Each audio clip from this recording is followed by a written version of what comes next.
पहले मैं आपको अपने फायदा बता दूं जी बताएं। कि मैं तकरीबन 9-10 साल पहले बहुत परेशान थी, यानी अपने घरेलू हालात की वजह से।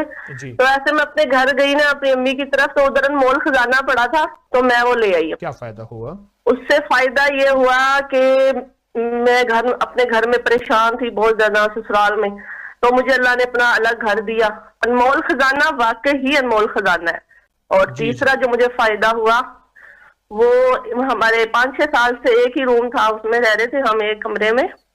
तो मैंने आपके दरस में सुना था कि मस्जिद के लिए मस्जिद की नियत करो तो अल्लाह बड़ा घर दे। तो मैंने ये नियत भी की। फिर मुझे अल्लाह ने ये बड़ा घर दिया, तो मैंने अपनी मस्जिद बनाई है और उधर हम सब यानी मस्जिद में नमाज अदा करें अपने घर में। और तीसरा फायदा, चौथा फायदा ये हुआ कि जो हड्डियों का आपने जो अमल बताया था ना हकीम साहब, जी जी। हड्डियां साफ जगह पे रखनी है, हाँ जी। उसका तो इतना फायदा उसका भी है कि बस घर में हमारे फ्रिज में भी गोश्त ही गोश्त है, और बस बहुत फायदे हैं बहुत। और मैं नबी पाक सल्लल्लाहु अलैहि वसल्लम की जियारत करना चाहती हूँ, लेकिन मेरी जुबान, कहते हैं ना, जुबान मेरी करती है जिक्र, दिल नहीं करता। अच्छा, अल्लाह पाक की आप पे रहमत हो।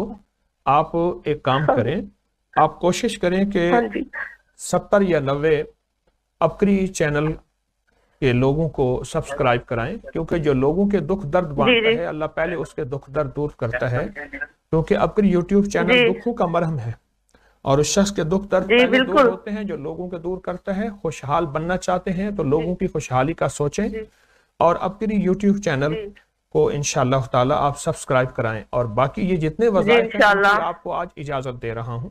2 रकात नमाज नफिल पढ़ें हर शब जुमा में, मगरिब या इशा के बाद।